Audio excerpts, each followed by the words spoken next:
दरम्यान नाशिक दंगल संदर्भात आता एक अपडेट समोर येते ती म्हणजे नाशिक दंगलीमध्ये खासगी बंदुकांचा देखील वापर झालेला आहे। पालकमंत्री गिरीश महाजन यांनी ही माहिती दिलेली आहे।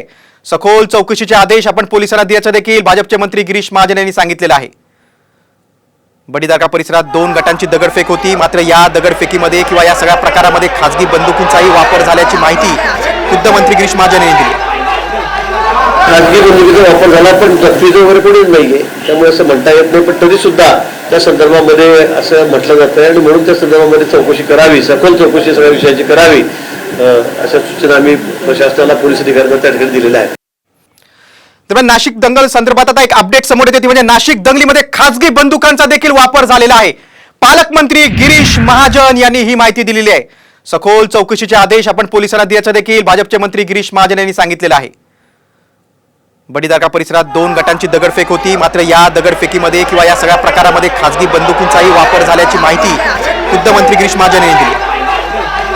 खासगी बंदुकीचा वापर झाला पण जखमीचं वगैरे कोणीच नाहीये, त्यामुळे असं म्हणता येत नाही। पण तरी सुद्धा त्या संदर्भामध्ये असं म्हटलं जातं आणि म्हणून त्या संदर्भामध्ये चौकशी करावी, सखोल चौकशी सगळ्या विषयाची करावी, अशा सूचना आम्ही प्रशासनाला, पोलीस अधिकाऱ्यांना त्या ठिकाणी दिलेल्या आहेत।